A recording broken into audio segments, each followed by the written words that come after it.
Ako nakikiusap lang ako, napadaan lang naman ako dito at kumain lang naman ako sa lugawan. Hindi naman po ako magtatagal eh. Ito yung mahirap sa ibang mga enforcer, mga boss, ano.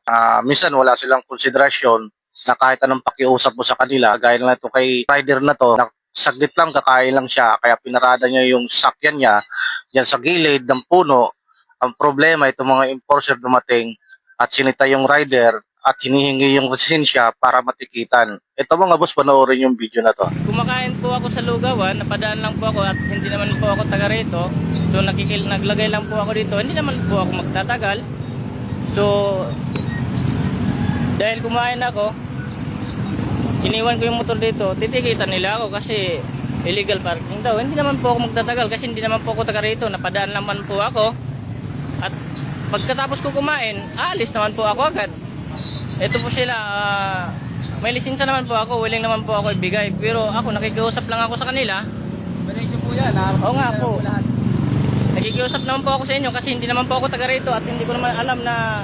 Sir, alam mo yan, kung saan ka dapat po lulugar. Oo nga po, sir. Hindi mo po alam. Hindi ko alam na ano, kasi... tingin ko na pre.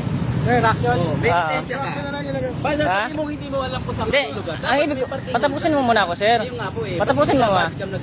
Kasi, ganyan. oo nga sir, kasi kaya nga ako naglagay dito sa malapit sa puno kasi wala naman po madadaan, kasi wala naman sasakyan dadaan dito kasi malapit sa puno lang naman, may puno naman po. So, di naman po ako magtatagal kasi lugaw lang naman ang kinakain ko. Ilang minuto lang naman po ang lugaw, pagkatapos alis naman po ako agad. So, dahil hindi naman po ako taga rito, nakikiusap naman ako sa inyo kasi kung magpa-parking ako, hindi ako kakain. Grabe naman. May patunay naman po ako, napapasok Wala ako mo sa lang trabaho. konsiderasyon. Ngayon, Ito, sir. eh, Yung dalawa tinigitan. oo nga po, tinigitan nyo. Titigita, kawawa naman. Wala namang problema sir kung titigitan. Pero, Ano po yung lisensya? Ang ginawa tayo. oo. Ngayon, papakita ko lang sa inyo kung ano, bakit po titikitan nyo ako na hindi naman po ako magtatagal. Kumakain lang naman po ako. Sir, naka-illegal pa po. Illegal parking. Wala naman pong dadaan dito kasi may punong kahoy naman po dito. Sino bang dadaan dito kasi may punong kahoy? Eto, subukan nyo dadaan dito na may punong kahoy. May madaanan ba? O sige. Dadali na lang namin ito sa opisina. Di ba ka na? Anong, bakit i-empower nyo siya dito? Ibigay yung lisensya mo. Ibibigay ko ang lisensya ko, pero bakit? Dalawa nga nagpatigit eh. Oo, sa kanila, magkaiba naman tayo ng rason.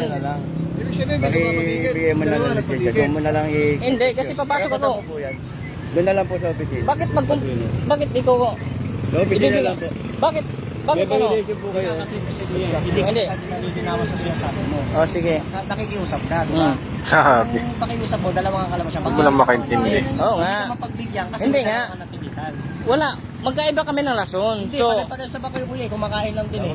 Pulis na lang. ngayon kung, Para, sige, kasi nga, pinapaliwanag namin sa'yo, ayaw mo naman makinig. o sige, dalhin. O, sige. O, kumakain lang ako ng lugaw. Tsaka, i-impounda yung motor ko, pag ibibigay ko ang lisensya ko, titigitan nila ako. Ako nag-iusap lang ako kasi napadaan lang ako, kumakain lang ako. Kasi ikaw naman kuya, kung nagka-lisensya Ah. ka nga eh, ba't natin sa tamang sisi eh. Bawal tayo mag-park sa kalsada. Oo nga po. Oo nga po.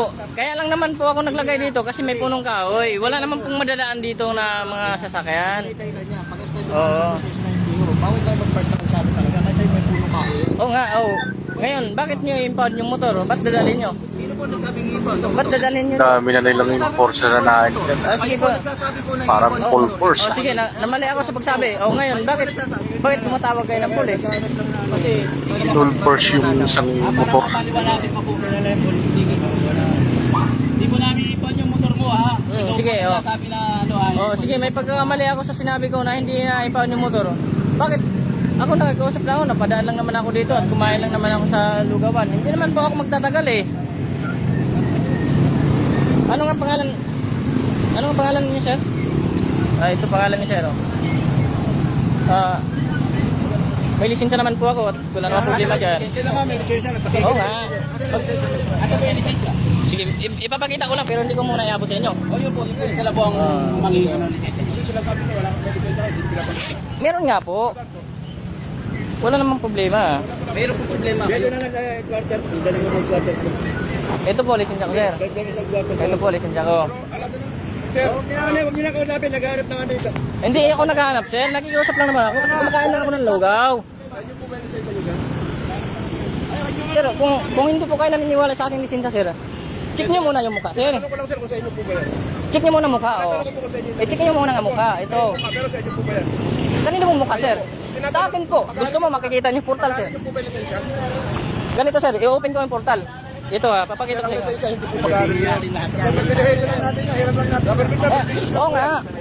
Kaya po, Hindi. hindi ko sasabi sa inyo yan sir. Huwag ko sabihin sa inyo yan. Ayan po ay free Kawawa sir. naman yung Radit. Pinagtulungan ng mga enforcer na to. Nagtanong kayo. Kaya nga sir, kaya nga po, pinahirap ko yung lisensya nyo. Kasi Hindi nga po, sir, kasi sabihin nyo kasi may lisensya ako. Alam nga sabihin ko, wala akong lisensya. Hindi naman sa akin yung lisensya. ano naman po sa meron kayo lisensya. Okay nga, sabihin nyo, hindi sa akin. Hindi nga pag-aari, pero tinatanong, ako lang nakapangalan. Oh. Akin pa rin yung pangalan. Opo, pero Oo nga po, wala problema. Ano ko lang naman, ako napadala naman ako dito. naman nyo din po. Ipopost ko lang to, sir, kung sakali. Kasi pag pinuso po yan, kami naman po ang makakita. Sige lang, ano bang ikakasin sa akin kung halimbawa ipopost ko? Data privacy, public ano kayo eh, public service kayo eh. Kasi ano kayo? Sige, ito try ko, itatawag kayo kung busita pag ano. O sige po. Ako, karapatan po na ako magreklamo kasi kumakain na ako ng lugaw. Diba? So hindi naman po ako magtatagal kung kumakain ako ng lugaw. Oo nga. Kaya wala rin po kami gagawa kung ano po yung makikita ang patay. Okay, ito yung ano, ito yung nanguli. Para naman po, may tingnan po yung trabaho na. Hindi, alam ko trabaho niyo, sir. Pero ako, nakiusap lang ako. Kumakain ako. Pag malamag ang lugaw, mabilis lang naman kainin at aalis naman ako agad. Ay, hindi. Walang problema dun kung hindi niyo na pagbigyan. Ako, magkakaiba kami ng rason. Magkakaiba ka ng rason. Ako, kumakain lang ako. Ito yung mahirap mga boss eh. Yung kakain ka lang sa gilid ng kalsada na hindi mo alam na bawal pala pumarana dyan. Diyan sa harap mismo ng kantin na yan.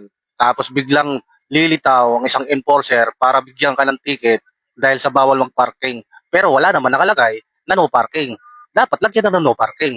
Alam niyo minsan kasi, may pagkakamali rin kasi itong mga enforcer na to eh.